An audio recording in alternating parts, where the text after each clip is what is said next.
points and a half. Oh.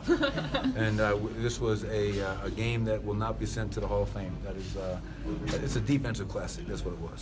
Speaking of defense, third quarter defense, the Nuggets seem to hold that one to 13, I believe, yeah. Yeah. Well, second half, 31 points on only 31% from the field. I have a hard time looking at Allie right now. With the, I'm just going to try to focus on the camera. But, no, you're right, Allie. The defense was unbelievable, especially after that first quarter. They came out 50%, and we couldn't buy a shot. We had pretty good looks, but our defense stayed the course. And the reason I was proud is I told our guys in our huddle, most nights, like the other night against Atlanta, when your shot's not going in, you give no defensive energy. Tonight, we couldn't buy a basket. A lot of guys struggled to make shots, but that never deterred us on the defensive end of the floor. So that was really what I was most proud about. We did a great job, obviously, of rebounding the basketball, and then we go to the foul line 32 times. So this was a game that we had to have, and I'm proud of our guys for going out there and getting the job done. How did you see RJ and Kenneth in that unit kind of spark the guys? I thought they were great. I mean, RJ hits a big shot. Kenneth goes out there and gets 6 rebounds, 3 offensive in limited minutes. Malik Beasley, I loved his defense, his tenacity. I thought we talked about kind of using our bench more, getting a deeper rotation a little bit. So to see those guys go out there and perform the way they did gives you confidence moving forward that, hey, RJ can play. He can make big plays.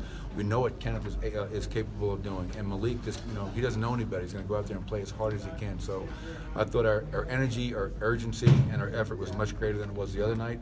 And I thought our defense, this kind of got back to how we were defending before this last, 2 and 4 slide that we were on. Did it seem when RJ was out there that the team was a little bit more vocal? Because it seemed like he was initiating that a lot. Yeah, and that's what you love about, we had Mike Miller for 2 years. Mike was the same way. When Mike was on the floor, you knew good things would happen.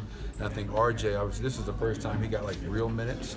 And I thought he did a good job of being a calming influence for some of those guys.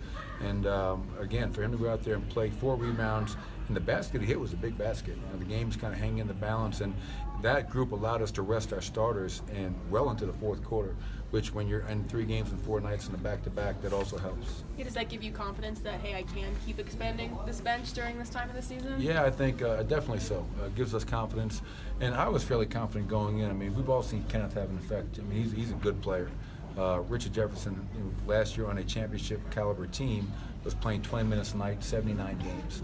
And Malik, obviously, he's had some really good moments for us this year. So it was great to see that. Obviously, not having Gary Harris, that's a big loss for us. But I think enough guys collectively made up for the loss of Gary Harris tonight. And again, this was a game we had to have, and I'm glad that we were able to get it. Yeah, where did you most feel his absence tonight? Because again, he makes plays on both ends of the floor in so many different ways. Yeah, I would say probably his shooting and his scoring. I mean, obviously this was a 87-78. This is a throwback game, if you will. So the fact that we were missing Gary, I think we missed his offense, his productivity, attacking the basket, making threes, and just kind of spreading the defense out because they have to honor him at all times.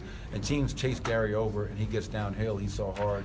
And when he's not here, they don't chase us over as much because they're going to challenge some of these other guys to step up and make shots. But when you can win a game when you only shoot 38 from the field and 31 from 3, that means you're doing a pretty good job on the defensive end. So these are the kind of games that I like. Coach, you stop a 3-game slide and big picture now. It seems significant just to get another win on the board to stop that slide.